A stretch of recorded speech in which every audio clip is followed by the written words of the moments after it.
이번에 소개해드릴 책은 제목부터 너무 동화 같네요. 달러구트 꿈 백화점입니다. 정말 책 표지도 그렇고 내용도 그렇고 어른들을 위한 동화 같은 책인데요. 저자는 이미에로 90년대생으로 크라우드 펀딩 프로젝트 주문하신 꿈은 매진입니다로 첫 소설을 발표했는데 이 책의 원제목이었죠. 그리고 그 크라우드 펀딩은 열렬한 지지를 받아 성공적으로 펀딩을 종료하였답니다. 책 내용에 들어가기 전에 작가의 말을 서문으로 대신하겠습니다. 사람은 왜 꿈을 꿀까? 왜 인생의 3분의 1씩이나 잠을 자며 보내도록 만들어졌을까? 도무지 내 머릿속에서 나온 것 같지 않은 신비롭고 이상한 장면들, 자꾸만 꿈에 나오는 그 사람, 분명히 가본 적 없는 장소들, 어젯밤 꿈속에서 그토록 생생했던 일들이 정말 내 무의식에 만들어낸 환상에 불과할까? 나는 누구나 한 번쯤 스치듯 가져봤을 질문 더미를 애착 인형처럼 끌어안고 지냈다. 인류는 궁금한 것을 참지 못한 덕분에 놀랍도록 많은 것을 알아냈으나 그것이 우리의 가려운 부분을 속 시원히 긁어낼 만큼 충분할 양일 리 없다. 아는 것이 많아질수록 호기심은 지배해주고 물음은 복잡해지며 대답은 간결하게 삶을 관통하길 바라게 될 뿐이다.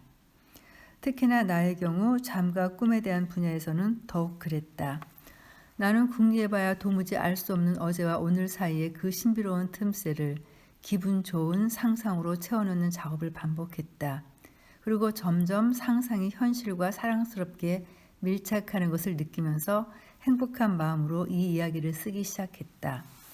잠들어야만 입장할 수 있는 상점과 마을, 그리고 잠든 이들을 사로잡는 흥미로운 장소들, 잠이 솔솔 오도록 도와주는 주전부리를 파는 푸드트럭, 옷을 훌렁훌렁 벗고 자는 손님들에게 정신없이 가운을 입혀주는 투덜이 녹틸 루카들, 후미진 골목 끝에서 악몽을 만드는 막심의 제작소, 만년설산의 오두막에서 일하며 거의 모습을 드러내지 않은 벨에 쌓인 꿈 제작자, 태몽을 만드는 아가넵 코코, 하늘을 나눈 꿈을 만드는 레프라운 요정의 작업실까지.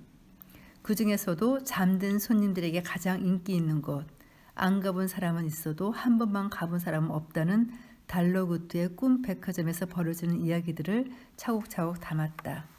층마다 특별한 장르의 꿈들을 구비하고 있는 곳, 저마다 개성 있게 포장된 꿈 상자들이 진열장을 빼곡히 채우고 있는 그곳이 여러분의 마음에 들길 바란다. 또한 이 이야기가 일상을 조금이나마 풍요롭게 밝혀 매일의 숙련과 기분 좋은 꿈을 꾸는데 작은 보탬이 된다면 더할 나위 없는 기쁨일 것이다. 이 책의 내용은 작가가 말했듯이 달러구트라는 꿈의 백화점 이야기입니다. 그리고 이 책의 주인공 페니는 그 백화점에 입사하려고 하는 신입사원이죠. 먼저 달러구트 꿈 백화점을 소개해 보겠습니다. 달러구트의 꿈 백화점은 젊은이들에게 아주 인기가 좋은 일자리였다. 높은 수준의 연봉, 이 도시의 랜드마크라 해도 과언이 아닐 정도의 화려하고 고풍스러운 건물, 각종 인센티브 제도, 기념일에는 고가의 꿈을 무료로 제공하는 세심한 지원 복지까지 일자리 수의 장점이 셀 수 없이 많았다. 하지만 그 어떤 것도 달러구트와 함께 일할 수 있는 영광보다는 못했다. 우리의 주인공 페니는 오늘 이 달러구트 백화점에 면접을 보러 갑니다. 그리고 녹틸 루카인 아쌈이 그녀를 위해서 책 한 권을 전해주죠. 면접에 도움이 될 거라면서요. 제목은 시간의 신과 새 제자 이야기입니다. 아주 먼 옛날 사람들의 시간을 다스리는 시간의 신이 살고 있었습니다. 여느 때처럼 느긋하게 점심을 먹던 시간의 신은 문득 자신에게 남은 시간이 별로 없다는 것을 깨달았습니다. 시간의 신은 자신의 새 제자를 불러 모아 이 사실을 전했습니다. 씩씩하고 당돌한 첫째 제자는 앞으로 어떻게 해야 하는지 스승에게 물었습니다. 마음 여린 둘째는 스승과의 옛 기억을 떠올리며 조용히 눈물을 흘렸습니다. 그리고 마지막 셋째는 말없이 스승의 다음 말이 떨어지길 기다리고 있었습니다. 셋째 제자여, 늘 신중하고 생각이 깊은 너에게 묻겠다. 시간을 셋으로 나누어 다스린다면 너는 과거와 현재 그리고 미래 중 어느 조각을 가져가겠느냐? 시간의 신이 묻자 셋째는 잠시 고민하더니 첫째와 둘째가 선택하고 남은 것을 가져가겠노라 말했습니다. 지켜보던 당돌한 첫째는 기회를 놓칠세라 자신이 미래를 가져가겠다고 말했습니다. 그리고 덧붙였습니다. 미래를 다스리기 위해 과거에 얽매이지 않게 해주십시오. 그는 과거에 연연하지 않고 재빨리 미래로 움켜쥐는 것이 가장 근사한 일이라고 늘 생각해 왔습니다. 시간의 신은 첫째에게 미래를 건네주었고 과거를 쉽게 잊어버리는 능력을 함께 주었습니다. 그러자 둘째도 조심스럽게 자신이 과거를 가져가겠다고 말했습니다. 둘째 제자는 지나간 기억들과 함께라면 아쉬움도 허무함도 없이 영원히 행복할 거라고 생각했습니다. 시간의 신은 둘째에게 과거를 건네주며 무엇이든 오래 추억할 수 있는 능력을 함께 주었습니다.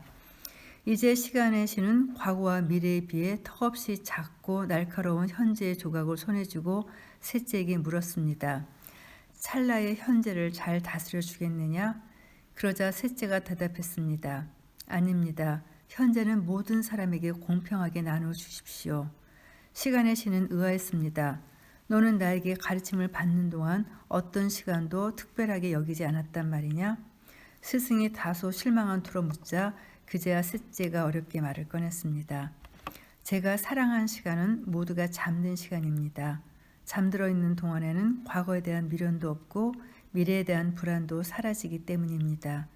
하지만 행복했던 과거를 추억하는 사람이 굳이 잠들었던 시간까지 포함하여 떠올리지 않고 거창한 미래를 기약하는 사람이 잠들 시간을 고대하지 않으며 하물며 잠들어 있는 사람이 자신의 현재가 깊이 잠들어 있음을 체계하지 못하는데 부족한 제가 어찌 딱한 시간을 다스려 보겠다고 나설 수 있겠습니까? 이야기를 들은 첫째 제자는 내심 그를 비웃었고 둘째 제자는 조금 놀랐습니다. 그들은 잠든 시간을 쓸모없는 시간이라고 생각해왔기 때문입니다. 하지만 시간의 신은 기꺼이 셋째 제자에게 잠든 시간을 주겠노라 말했습니다. 내가 너희의 시간에서 잠들었던 시간과 잠들 시간을 조각내어 셋째에게 주어도 되겠느냐? 신이 묻자 첫째와 둘째가 망설이지 않고 대답했습니다. 물론입니다. 이윽고 세 제자는 각자의 시간을 받아들고 흩어졌습니다. 처음에 미래와 과거를 받은 첫째와 둘째는 신이 주신 능력에 아주 만족했습니다.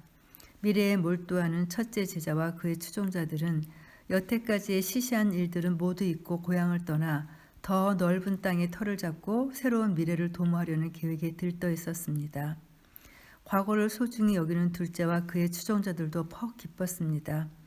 그들은 서로의 젊고 고운 얼굴과 함께 나눈 정다운 일들을 두고두고 기억할 수 있는 것에 감사했습니다. 하지만 얼마 지나지 않아 문제가 생겼습니다. 첫째가 미래만 생각하느라 몽땅 잊어버린 과거의 기억들은 그 양이 어찌나 많았던지 그들이 사는 땅에 안개처럼 켜켜이 쌓이기 시작했습니다. 그들은 빽빽한 안개 속에서 친구와 가족도 알아보지 못했습니다.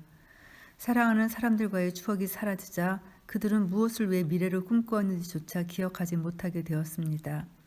먼 미래는커녕 한 치 앞도 볼 수 없는 사람이 되어버린 것입니다. 두 번째 제자 쪽 상황도 나을 것이 없었습니다. 그들은 좋았던 기억에만 갇혀 세월의 흐름과 예정된 이별, 그리고 서로의 죽음을 받아들이지 못했습니다. 마음 여린 그들의 눈물이 쉴 새 없이 땅 밑으로 흘러 커다란 동굴을 만들어냈고 심약한 그들은 동굴 속에 꼭꼭 숨어버렸습니다. 이를 지켜보던 시간의 신은 모두가 잠들기를 조용히 기다렸다가 달빛을 등지고 그들의 침실에 몰래 숨어들었습니다. 시간의 신은 날카로운 현재의 조각을 품에서 꺼내 단단히 쥐고 잠든 그들의 머리맡에 드리워진 그림자를 댕강 잘라냈습니다. 그리고는 한 손에는 잘라낸 그림자를, 한 손에는 빈병을 들고 캄캄한 밖으로 나왔습니다. 신은 가장 먼저 첫 번째 제자와 그 추종자들이 버린 안개처럼 뿌연 기억을 빈병에 가득 담았습니다. 그 다음에는 두 번째 제자와 그 추종자들이 흘린 눈물을 주어 품 안에 넣었습니다. 마지막으로 아무도 몰래 세 번째 제자를 찾아갔습니다. 이 밤중에 어쩐 일이십니까, 스승님? 시간의 신은 말없이 셋째 제자의 탁자에 가지고 온 물건들을 하나씩 내려놓았습니다. 잠든 그림자와 잊어버린 기억이 담긴 병, 그리고 동그란 눈물을. 스승의 의중을 어렴풋이 짐작한 셋째가 물었습니다. 제가 어떻게 하면 이곳으로 그들을 도울 수 있습니까? 신은 대답 대신 곤히 잠든 채 축 처져 있는 그림자를 손가락으로 집어 기억이 담긴 병 안에 쏙 집어넣었습니다. 그림자가 병 속에서 우왕좌왕하며 감은 눈을 뜨려고 애를 쓰자 이번에는 눈물을 병 속에 떨어뜨렸습니다. 그러자 신기한 일이 벌어졌습니다. 눈물이 그림자의 눈이 되어 맺히더니 그림자가 반짝 눈을 뜨고 병원의 기억 속에서 살아 움직이기 시작한 것입니다. 시간의 신은 그림자와 기억이 담긴 병을 셋째에게 건네면서 말했습니다. 사람들이 잠들어 있는 동안 그들의 그림자가 대신 깨어 있도록 해주어라. 지혜로운 셋째였지만 스승의 말을 잘 이해할 수 없었습니다. 사람들이 자고 있을 때도 생각하고 느끼게 하라는 말씀입니까? 어떻게 이것이 그들에게 도움이 될 수 있습니까? 그림자가 밤새 대신 경험한 모든 것들에 대한 기억은 둘째처럼 연약한 이들의 마음을 단단하게 만들어 줄 것이다. 그리고 첫째처럼 경솔한 이들이 잊지 말았어야 할 것들은 이튿날 아침이면 다시 떠올릴 수 있게 도와줄 것이다. 이야기를 마친 시간의 신은 자신에게 주어진 시간이 비로소 끝나감을 느꼈습니다. 옅어져가는 그의 스승을 바라보며 셋째가 다급하게 외쳤습니다. 가르침을 더 주십시오, 스승님. 이 모든 것을 사람들이 어떻게 이해하도록 가르쳐야 합니까? 저는 이것을 무엇이라고 불러야 할지조차 모르겠습니다. 시간의 신이 미소 지며 대답했습니다. 그들을 이해할 필요는 없다. 잘 모르는 편이 오히려 낫다. 그들 스스로 받아들이게 될 것이다. 이름이라도 붙여주십시오. 기적이라고 불러야 합니까? 아니면 허상입니까? 셋째는 간절하게 가르침을 구했습니다. 꿈이라고 부르거라. 그들은 이제 너로 하여금 매일 밤 꿈을 꾸게 될 것이다. 마침내 시간의 신은 흔적도 없이 사라졌습니다. 페니는 이 책을 면접 당일까지 며칠 동안 읽고 또 읽었습니다. 그리고 마침내 면접날이 다가왔죠. 달러구트가 말문을 열었다. 지원 서류가 아주 인상 깊었거든. 특히 아무리 좋아봐야 꿈은 꿈일 뿐이다라고 쓴 구절이 압권이더군. 페니 양이 꿈에 대해 어떻게 생각하는지 그 생각을 자유롭게 듣고 싶군. 페니는 숨을 깊게 들이마시고 면접 대비 책자에 쓰여있던 모범 답안을 기억해내려고 애썼습니다. 그러나 당황한 페니는 아무 말이나 쏟아내고 말았죠. 달러구트는 점점 심드렁해지고 있었고요. 자포자기하려던 순간 페니는 시간의 신과 새 제자 이야기를 꺼냈습니다. 달러구트의 표정이 다시 흐물어지고 있었죠. 저는 세 번째 제자의 선택이 잘 이해되지 않았어요. 첫 번째 제자가 다스리기로 한 미래에는 무슨 일이든 생길 수 있는 무한한 가능성이 있죠. 게다가 두 번째 제자가 다스리기로 한 과거에는 지금까지 겪어온 귀중한 경험들이 있고요. 미래에 대한 희망과 과거로부터의 배움, 이 두 가지는 현재를 살아가는 데 너무도 중요한 것들이에요. 하지만 잠든 시간은 어떤가요? 잠들어 있는 동안에는 아무 일도 벌어지지 않죠. 그저 가만히 누워 시간을 보낼 뿐이에요. 말이 좋아 휴식이지 실제로는 인생의 낭비라고 생각하는 사람도 있을 거예요. 인생을 통틀어 몇십 년을 누워 지내는 셈이니까요. 하지만 말이죠. 시간의 신은 가장 총애하던 세 번째 제자에게 잠든 시간을 맡겼어요. 그리고 사람들이 자는 동안 꿈을 꾸게 하라고 했죠. 왜 그랬을까요? 저는 꿈에 대해 생각할 때마다 이 질문을 떠올려요. 사람은 왜 잠을 자고 꿈을 꾸는가? 그건 바로 모든 사람은 불완전하고 저마다의 방식으로 어리석기 때문이에요. 첫 번째 제자처럼 앞만 보고 사는 사람이든 두 번째 제자처럼 과거에만 연연하는 사람이든 누구나 정말로 중요한 것을 놓치기 쉽죠. 그렇기 때문에 시간의 신은 세 번째 제자에게 잠든 시간을 맡겨서 그들을 돕게 한 거예요. 왜 푹 자는 것만으로도 어제의 근심이 눈 녹듯 사라지고 오늘을 살아갈 힘이 생길 때가 있잖아요. 바로 그거예요. 꿈을 꾸지 않고 푹 자든 여기 이 백화점에서 파는 좋은 꿈을 꾸든 저마다 잠든 시간을 이용해서 어제를 정리하고 내일을 준비할 수 있게 만들어지는 거예요. 그렇게 생각하면 잠든 시간도 더는 쓸모없는 시간이 아니게 되죠. 그리고 제가 생각하기에 잠 그리고 꿈은 숨가쁘게 이어지는 직선 같은 삶에 신께서 공들여 그려놓은 쉼표인 것 같아요. 이 면접을 성공적으로 마친 페니는 달러구트 백화점의 직원이 되었습니다. 그럼 페니의 출근과 함께 달러구트 백화점을 구경해 보겠습니다. 안녕하세요, 외도 아주머니. 저는 이번에 신입으로 들어온 팬이라고 해요. 저 혹시 뭐부터 해야 할까요? 너도 알다시피 우리 백화점은 1층부터 5층까지 다른 장르의 꿈을 팔고 있어. 1층은 신경 쓸 거 없어. 나와 달러고트 그리고 다른 시간대 일하는 베테랑 직원들의 손님을 상대하고 있거든. 1층에는 특별히 귀한 꿈들만 취급하기 때문에 신입은 잘 받지 않지. 일단 넌 2층부터 5층까지 돌아다니면서 그 층의 매니저들을 만나면 돼. 가서 층별 안내를 듣고 몇 층에서 일하고 싶은지 알려주렴. 2층은 한눈에 보기에도 먼지 하나 없이 깨끗했다. 단조로운 목재 인테리어에 똑같은 간격으로 배치된 핀 조명, 진열장이 놓인 간격도 자루진 듯 일정했다. 상품이 다 팔렸는지 진열장은 대부분 텅 비어 있었는데 남은 상품들은 흐트러짐 없이 일정한 각도로 놓여 있고 상자의 장식용 리본은 양쪽 매듭이 완전히 똑같은 크기가 되도록 묶여 있었다.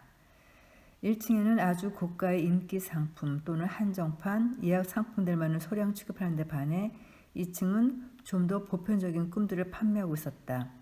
2층은 일명 평범한 일상 코너로 소소한 여행이나 친구를 만나는 꿈 또는 맛있는 음식을 먹는 꿈 등을 판매하는 곳이었다. 그리고 3층. 3층은 2층보다 훨씬 경쾌한 분위기였다. 벽에 덕지덕지 붙어있는 상품 포스터들은 색감이 절묘하게 어우러져서 트렌디한 벽지처럼 보였고 스피커에서는 유행하는 노래가 흘러나왔다. 상품을 설명하는 직원들은 물론 꿈을 사러 온 손님들도 들떠 보였다. 직원 한 명은 연분홍색 하트 모티브가 주렁주렁 달린 화려한 꿈상자를 손에 들고 손님에게 열심히 꿈을 권하고 있었다. 척 데일의 야릇한 꿈 시리즈는 늘 매진이에요. 대신 키스 고로의 꿈은 어떠세요? 운이 좋으면 좋아하는 사람과 근사한 곳에서 데이트하는 꿈을 꿀지도 몰라요. 3층의 직원들은 자유분방했다. 특히 자신을 모구베리라고 소개한 여자는 다른 일반 직원들과 똑같은 차림으로 일하고 있었는데 매니저라고 하기에는 굉장히 어려 보였다. 여긴 획기적이고 액티비티한 꿈들이 모여있는 곳이죠. 그녀는 근처에 손님이 나타나자 그에게로 관심을 돌렸다. 페니는 자연스럽게 3층을 떠나 4층으로 갔다. 4층은 낮잠용 꿈을 판매하는 곳이었는데 얕은 잠을 많이 자는 동물들이나 온종일 잠만 자는 아기 손님들이 많기로 유명했다. 즉 귀여운 손님들에게 둘러싸여 일할 수 있다는 기대감을 주기에 충분했다. 4층은 다른 층보다 층고가 낮았다. 진열장들의 높이도 발목까지 겨우 올 정도로 낮은 것들이 많아서 마치 돗자리를 잔뜩 펴놓고 물건을 판매하는 거대한 플리마켓에 온 것 같았다. 그때 페니는 누군가가 자신의 등을 톡톡 치는 바람에 화들짝 놀랐다. 뒤를 돌아보자 점프슈트를 입고 머리를 풀어헤친 장발의 남자가 페니를 쳐다보고 있었다. 안녕하세요. 페니라고 합니다. 4층의 매니저신가요? 4층의 매니저 스피도는 말이 굉장히 빨랐다. 여기는 굉장히 바빠. 물량이 많이 나가거든. 2층에서 가장 중요한 게 뭔지 아니? 역시 모르는구나. 잘 들어도 낮 전용 꿈을 꾸고 손님들이 푹 자버리면 곤란해. 애들은 많이 자면 울고 동물들은 정신없이 자다가 천적에게 습격당하기 십상이거든. 자신 없으면 그냥 팔지 마. 어차피 다른 층에서 매출은 책임져 주니까. 그래, 그럼 이제 그만 가줄래? 스펜에서 낮잠 자는 사람들이 몰려들기 시작할 시간이거든. 페니는 조금씩 심란해지고 있었다. 물론 5층이 남아있었지만 5층은 1, 2, 3, 4층에서 팔다 남은 꿈을 할인해서 판매하는 층이었다. 페니는 5층의 근무 환경이 나머지 층보다 나을 거라는 기대는 접어두기로 했다. 5층에 도착하자마자 페니의 눈에 들어온 것은 어지럽게 걸려있는 현수막이었다. 유통기한 임박 상품 폭탄 세일. 5층은 여느 층보다 많은 직원과 손님들로 북적이고 있었고 중앙의 매대에는 한꺼번에 쏟아놓은 꿈 박수들이 나둥글고 있었다. 매대 위에는 안내 문구가 쓰인 쪽지들이 덕지덕지 붙어 있었다. 80% 할인. 단 여기 있는 꿈들은 모두 흑백입니다. 컬러 제품으로 구매하실 분들은 다른 층의 직원에게 문의해 주세요. 5층에서 페니는 고등학교 동창인 모테일을 만나게 됩니다. 5층에서 일하는 것에 매우 만족한 모테일은 동창인 페니에게도 5층에서 일할 것을 권유하죠. 앞으로 어떤 층에서 일해야 할지 페니는 본격적으로 고민했습니다. 그리고 그녀가 선택한 층은 1층 프런트였죠. 프런트 안쪽에는 각 층 상황을 알려주는 모니터가 여러 개 구비되어 있고 안내방송을 할 수 있는 마이크가 설치되어 있었다. 한쪽에는 손님들에게 나눠줄 상품 책자들이 쌓여 있었다. 여기서 각 층의 재고가 얼마나 남았는지, 매출 현황은 어떤지, 꿈값 지불은 잘 되고 있는지 확인할 수 있어. 외도 아주머니가 모니터에 어지러운 창 몇 개를 띄웠다. 드림페이 시스템즈, 가게 운영에 필요한 모든 기능이 들어있는 통합 프로그램이야. 특히 꿈값 정산 시스템이 기가 막히게 잘 되어 있지. 이용료가 비싸지만 돈값을 한단다. 금고와 연동된 자동 정상 시스템을 이용하려면 남은 물건이 전체의 13% 미만으로 떨어지면 자동으로 알림이. 페니는 급격히 집중력이 떨어졌다. 그녀는 외도 아주머니 얘기 중에 몇 마디만 겨우 알아듣고 있었다. 너도 달러고트랑 같은 과구나. 기계 얘기라면 질색을 하지. 그럼 오늘은 간단히 눈꺼풀 저울에 대해서 알려줄게. 외도 아주머니는 프런트 뒤편을 둥글게 감싸고 있는 벽 쪽으로 돌아섰다. 까마득하게 높은 벽면은 자세히 보니 칸마다 물건이 들어있는 거대한 수납장이었다. 각 칸에는 번호가 적혀있는 조그마한 저울들이 들어있었는데 꼭 사람의 눈꺼풀처럼 생긴 추가 오르락내리락 하면서 상태를 가리키는 눈금을 움직이고 있었다. 페니의 키높이에 있는 902번 저울의 눈금은 맨정신과 졸림 사이에서 빠르게 왔다 갔다 하고 있었다. 단골 손님들의 눈꺼풀 저울이란다. 손님들이 올 시간을 미리 알기 위해서 특수 제작한 물건이지. 우리 가게의 오래된 운영 노하우로 만들어진 물건이란다. 외도 아주머니는 999번 단골 손님의 눈꺼풀 저울을 보며 아련하게 말했다. 이 손님은 항상 이 시간쯤이면 눈꺼풀이 무거워졌었지. 하지만 나이가 드니 잠이 많이 줄어드셨어. 요즘엔 도통 꿈을 사러 오시지 않아. 여긴 내 추억이 깃든 곳이야. 예약해놓고 시간이 지나도 오지 않는 분들은 눈꺼풀을 아주 살짝 손가락으로 쓸어주기도 하는데 한창 중요한 일 중에 깜빡 졸아버리면 곤란하니까 함부로 손대지는 말아주렴. 세 사람이 한창 저울에 대해 얘기하고 있을 때 프런트에서 알림음이 울렸다. 외도 아주머니가 찬양에 맞지 않던 드림페이 시스템즈의 알림이었다. 띵동, 전층에 남은 물건이 없습니다. 전량 매진입니다. 오늘 녹음은 여기까지 마치고요. 이어지는 얘기는 꿈 제작자들에 관한 이야기를 들려드릴까 합니다. 꿈을 만드는 5명의 메이저급 제작자가 있는데요. 테니가 외근을 처음 나간 곳이 이 제작자들의 모임이었습니다. 다음 시간 기대해 주세요. 감사합니다.